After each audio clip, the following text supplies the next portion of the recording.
que es lo que voy a enseñar en esta noche.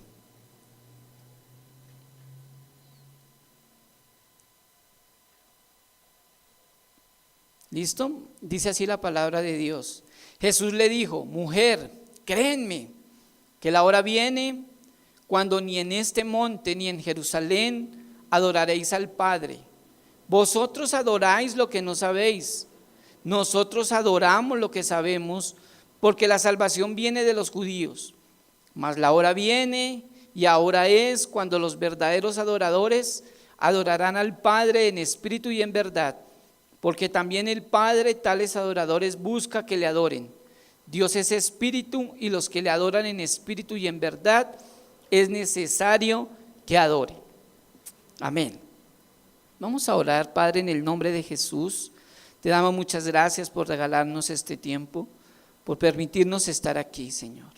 Eres tú el que has colocado el querer como el hacer por tu buena voluntad, y nos has permitido en esta noche estar en este lugar, Señor. Por eso te pedimos que nos des luz, que nos guíes, que nos direcciones, que nos ayudes a entender tu palabra y poder ser hacedores de ella, Señor. Hoy reconozco mi incapacidad para hacerlo, pero por eso recurro a tu ayuda, a tu gracia, a tu misericordia, a tu amor, a tu fidelidad.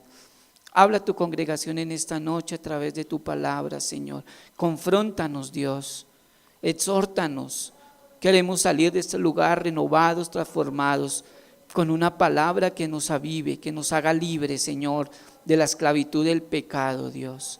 En el nombre de Cristo Jesús lo hacemos para tu gloria y para tu honra. Amén y amén. Listo, mis amados, vamos a ver hoy cómo vivir apasionados por Jesús. Cuando usted vive apasionado por Jesús, su vida es transformada, su vida es cambiada. Pero cuando usted no vive apasionado por Jesús, entonces su vida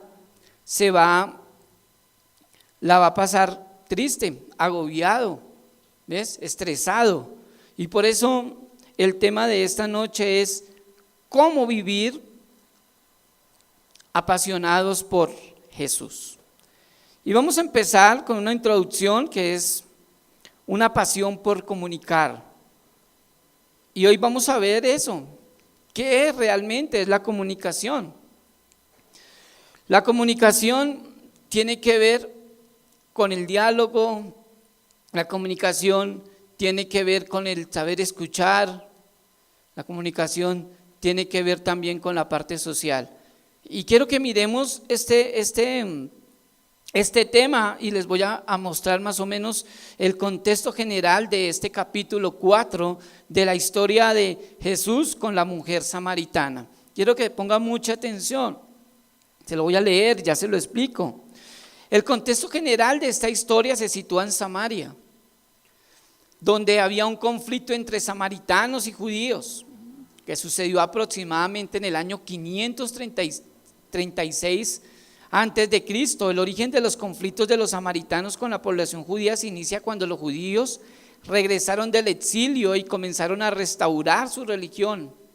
Los samaritanos quisieron unirse a ellos, pero Zorobabel, Jesúa y los demás dirigentes rechazaron de plano el ofrecimiento. Eso lo vemos en Esdras en el capítulo 4.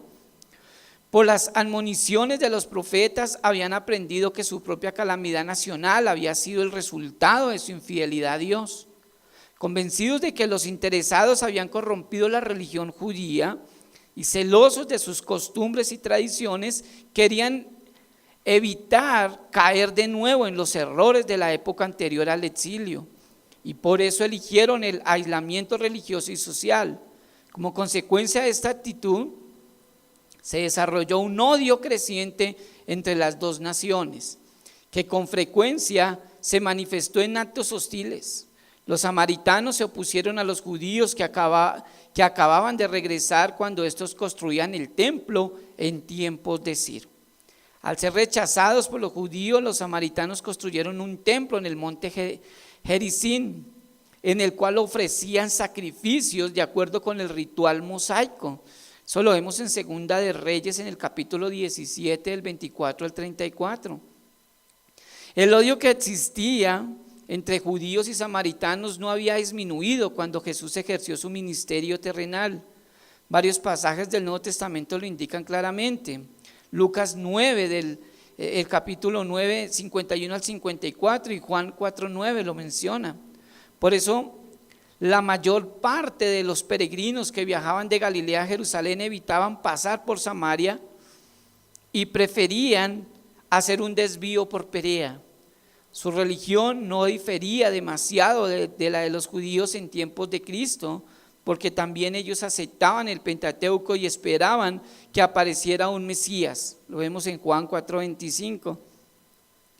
Pero sus creencias religiosas eran más liberales, especialmente más que las de los fariseos, y habrían sido algo parecidas a las de los saduceos. Sin embargo, los cristianos no manifestaron discriminaciones de ninguna clase y aceptaron a los samaritanos en pie de igualdad.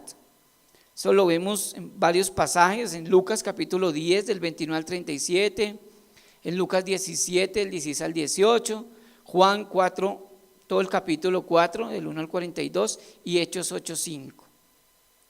Bueno, ese es el contexto general de la historia que vamos a aprender en esta noche. Entonces, Jesús, hablando con la mujer samaritana, rompió todos los esquemas sociales que habían en esa época. Entonces, todo lo que les acabé de decir era que los judíos no se podían ver con los samaritanos, porque en tiempos anteriores, estamos hablando de 536 antes de Cristo, ellos tenían unos conflictos, y cuando fue el pueblo de Israel exiliado, entonces todos estos samaritanos vinieron y se establecieron en ese lugar y quisieron aprender todas las costumbres judías, todo lo que hacían los judíos, ¿sí? Pero ellos seguían adorando al Dios de Israel, pero también seguían adorando a los dioses paganos. ¿Y eso qué los llevó? Eso los llevó a esa mezcolanza con ese pueblo de Israel. Entonces, en la época de Jesús vemos, estos pueblos eran dos enemigos. Entonces los judíos no se podían ver con los samaritanos. Entonces cuando iban de Galilea a Jerusalén, entonces preferían dar otra vuelta para no pasar por Samaria. Esa era la situación que se estaba viviendo en ese momento. Entonces aquí vemos, todo en el capítulo 4, vemos la historia que la mujer samaritana llega a un lugar, a un pozo, que es el famoso pozo de Jacob. En ese pozo ella venía ¿a qué venía? A sacar agua. Pero ella venía en unas horas totalmente diferentes a las que las otras mujeres venían. Entonces vamos a mirar por qué. Entonces, porque esta mujer, ahí narra la historia en el capítulo 4, ¿cuántos maridos tenía? Dice la escritura que esta mujer tenía ¿cuántos maridos? 5. Dice 5 maridos, sí, 6 podría ser, porque dice 5 maridos has tenido y el que tienes ahora no es ¿qué? Tu marido. Entonces esta mujer, se dice en la historia que esta mujer era una mujer prostituta, pero ahí vemos que fue una mujer normal que trabajaba y fue por agua, pero fue en la hora que no iban las otras mujeres. ¿Por qué cree que no iba en la hora que no iban las otras mujeres? ¿Por evitarse qué? ¿Qué creen ustedes? Murmuraciones, los chismes, ¿ves? O sea, no vamos a decir que las mujeres son chismosas, porque los hombres aún son más chismosos, pero en esa época esta mujer prefería evitarse esos comentarios y por eso iba a una hora que no iban las otras mujeres. Esta era una mujer que quería vivir su vida, ¿ves? Pero vivía su vida apartada de Dios, apartada de Jesús. Entonces cuando llega a ese lugar, Jesús venía pasando por Samaria, pero Jesús vemos ahí lo que es la unión hipostática. ¿Qué es la unión hipostática? Jesús 100% ¿qué? Humano y 100% divino. Vemos ahí a la condición de Jesús 100% ¿qué? Humano, porque dice que estaba cansado. Los viajes que hacía Jesús no los hacía en caballo, no los hacía en limusina, no los hacía en los carros de esa época, los carros que andaban por tracción animal. Jesús lo hacía a pie. Y entonces cuando llega y pasa por Samaria, se sienta cansado, y cuando ve a esta mujer con el agua, le pide ¿qué le pide? Mujer, ¿dame qué? Dame de beber. Y esta mujer lo ve con el aspecto judío, por lo del atuendo y muchas características que tenían los judíos en ese entonces, y le dice, ¿cómo así? Tú siendo judío y yo samaritana me pides agua, si los judíos no se pueden ver con los samaritanos. Y Jesús comienza a hablarle, y Jesús en ese momento rompe todos los esquemas sociales y religiosos de la época. Además nos dio el más grande ejemplo de amor y misericordia. Le enseñó a esta mujer cuál es la verdadera esencia de la adoración. Y eso es más o menos todo el contexto en ese momento. Le mostró su estado de depravación, su incapacidad de búsqueda de Dios. Le abrió la puerta a la salvación. Le dio el agua de la que nunca volverá a tener sed. Y le dio propósito a su vida, revelándose como el Mesías. Eso hizo Jesús en ese momento. Jesús no pierde el tiempo. Jesús necesitaba pasar por Samaria porque Jesús necesitaba salvar a esta mujer. Era una mujer que necesitaba de Dios. Pero como hemos aprendido que el ser humano por su propia cuenta no puede buscar a Dios porque está incapacitado, esta mujer no podía buscar a Dios. Y entonces, ¿qué hace Dios? Dios la busca. Jesús va a su encuentro y habla con ella. Y podemos ver en el capítulo, vemos en el capítulo, todo en el capítulo 8, en el capítulo 4, que sigue la historia. Y la historia nos comienza a narrar que en ese momento que le pide agua, ella le dice, además, usted viene a pedirme agua, no nos podemos ver los judíos y los samaritanos. Y Jesús le dice, es que yo te puedo dar de un agua que nunca más vas a volver a tener sed. Entonces la mujer le dice, oiga, pero tremendo, si usted no tiene ni siquiera una vasija, no tiene un lazo, no tiene, ¿cómo usted va a sacar agua para darme? No entiendo. Y Jesús le dice, pero es que el agua que yo te voy a dar, esa agua va a ser diferente, es un agua que va a ser para vida eterna. Y esta mujer le dice, dame entonces de esa, yo necesito esa, ¿para qué? Para no volver más a dónde. Volver más al pozo. Yo no quiero venir más acá, aquí, a mí me cuesta venir a este pozo. Y ahora me toca venir en un horario diferente. Entonces yo quiero esa agua, dámela. Y en ese momento es cuando Jesús le comienza a hablar y le dice, pues mire, ve y le dices a quién. Ve y busca a tu marido. Y ella le dice, no, Señor, no tengo marido. Y le dice, bien has dicho, porque 5 maridos has tenido y el que tiene no es tu marido. En ese momento esa mujer, ¿qué hizo? Fue confrontada. Ahí fue, Dios le mostró su incapacidad, le mostró su depravación, le mostró su pecado. Y cuando la persona es confrontada por Dios, confrontada, tiene que haber 2 cosas. Tienen que pasar 2 cosas. O se arrepiente, nace de nuevo, muere a sí misma y comienza su proceso de regeneración a través del Espíritu Santo, o simplemente, ¿qué pasa? O simplemente no le interesa y sigue igual. Pero esta mujer fue confrontada en ese momento y miramos en el capítulo 4 que esta mujer le cambia el tema a Cristo. Le cambia el tema del que venía. En ese momento le habla sobre la adoración. Y yo decía, oiga, pero ¿por qué le cambia el tema? ¿Por qué le cambia el tema a Jesús si le estaba hablando de pecado? Le estaba hablando, 5 maridos has tenido y el que tiene no es tu marido. Y ella le cambia, le dice, ay, parece que tú eres profeta. Y ahí enseguida le cambia el tema y le comienza a hablar sobre la adoración. Y le dice que en ese lugar, en ese pozo, en ese lugar, todo ese monte, ¿cómo se llamaba ese monte? Se lo leí ahorita. ¿El monte qué? Gerizim. En ese monte había estado Jacob y les había dejado ese pozo. Y en ese monte eran donde ellos les habían enseñado que ahí eran donde debían que adorar al Señor.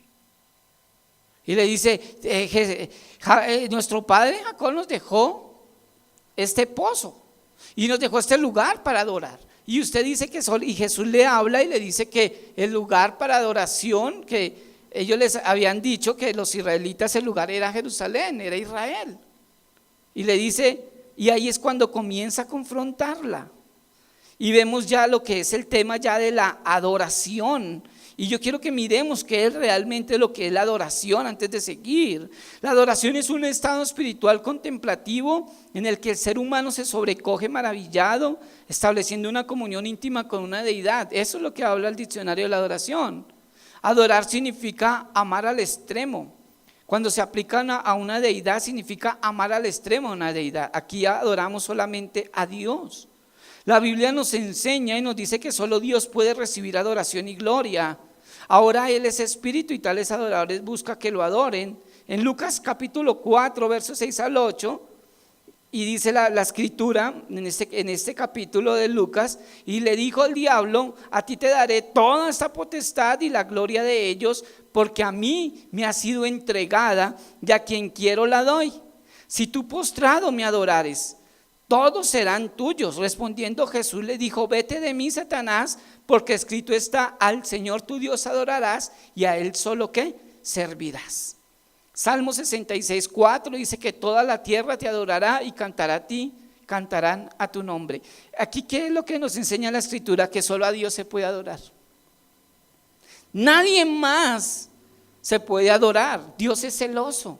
Y por eso a veces nuestras palabras, cuando hablamos con alguien y le decimos yo te adoro, es que yo adoro a mi hijo, yo adoro a esa mujer, yo adoro esto, estamos ¿qué? Contradiciendo lo que dice la escritura. Solamente podemos adorar a ¿quién? A Dios.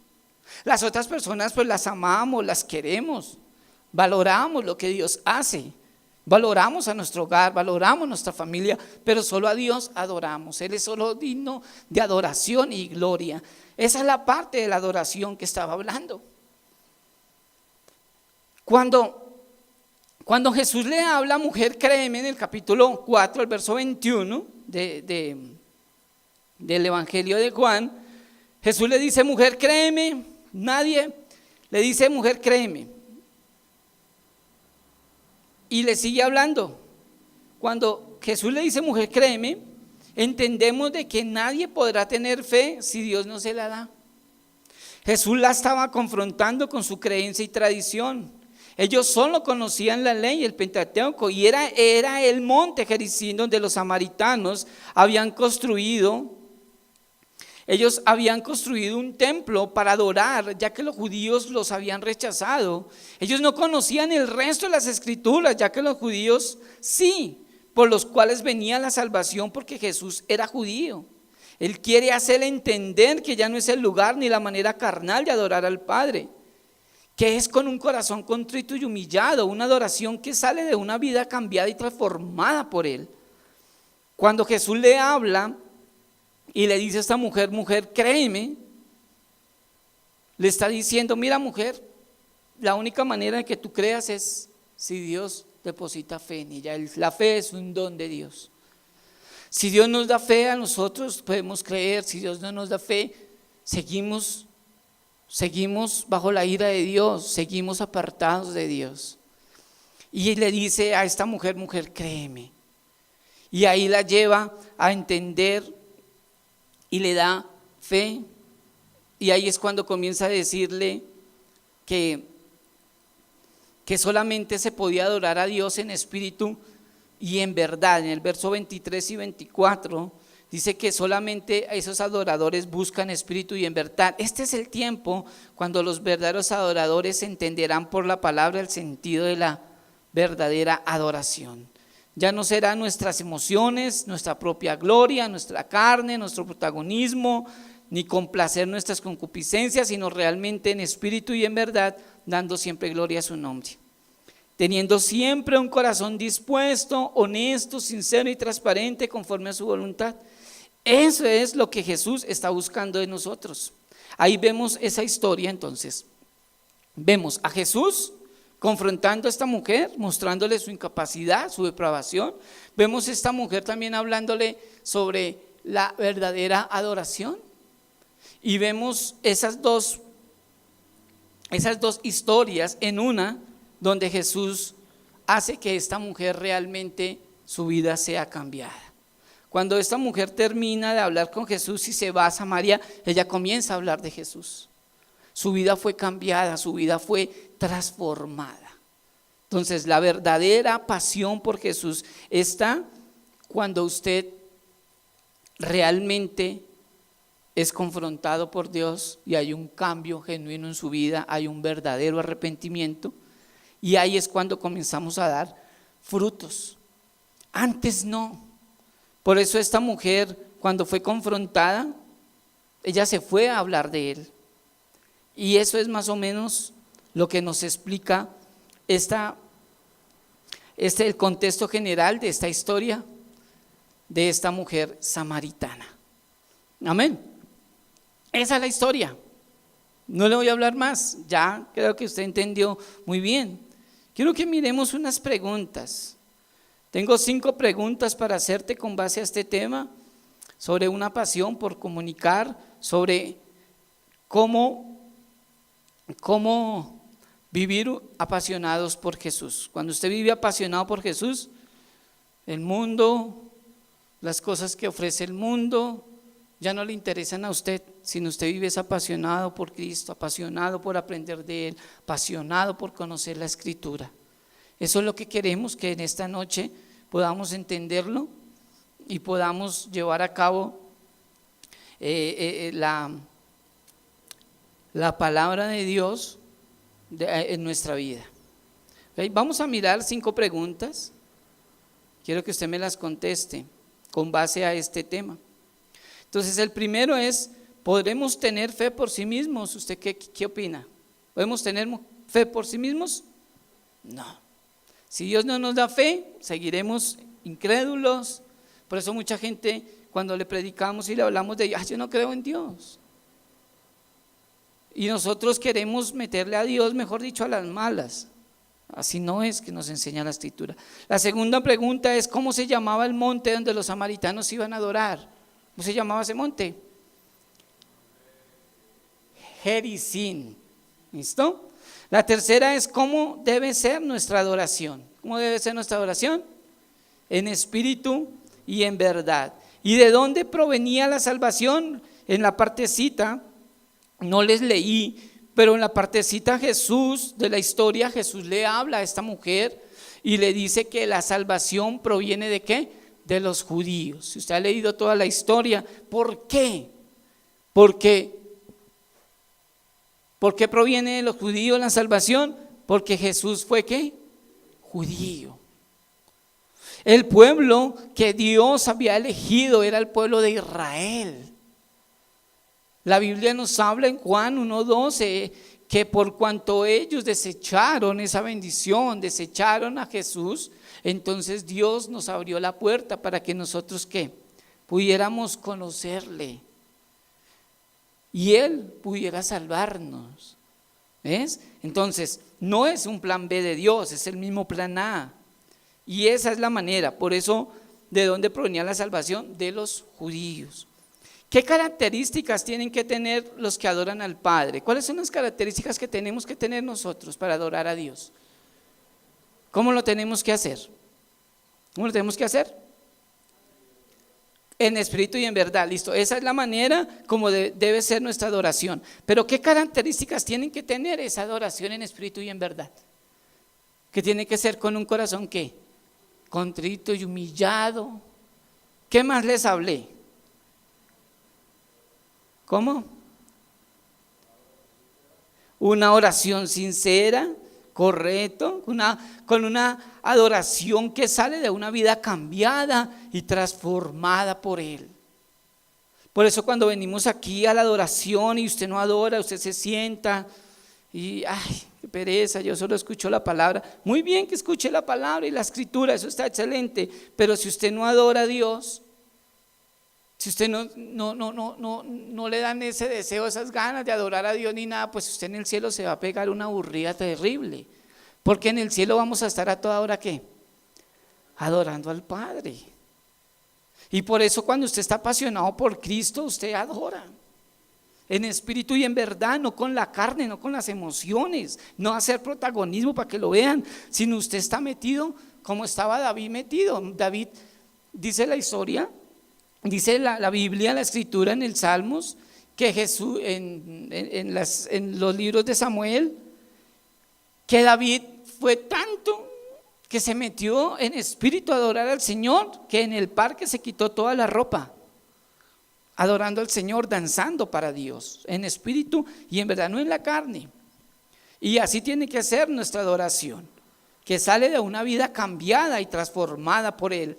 Nos apasionamos por seguirle, nos apasionamos por aprender la palabra, nos apasionamos por adorarlo.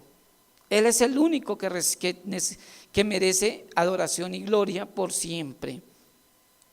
Y esa es parte de las 5 preguntas. ¿Listo? Ese es el tema que quería darles. Cómo vivir una vida apasionada por Cristo a través de la historia de la mujer samaritana. ¿Listo? Entonces ahora usted entendió por qué no se podían ver los gentiles, perdón, los judíos con los samaritanos. ¿Ves? Ahora sí entendió por qué Jesús rompió ese paradigma, cómo Jesús rompió todos esos esquemas.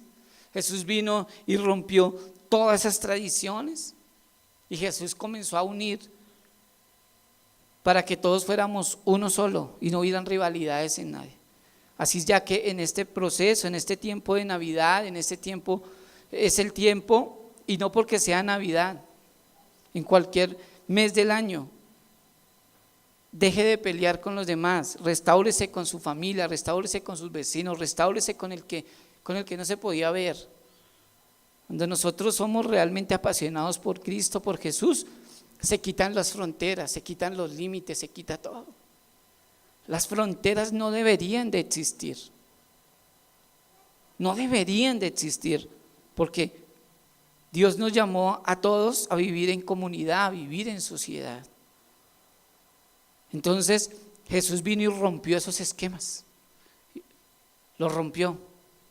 ¿Cómo así que no se pueden ver judíos y samaritanos? ¿Pero por qué? Y Él rompió eso.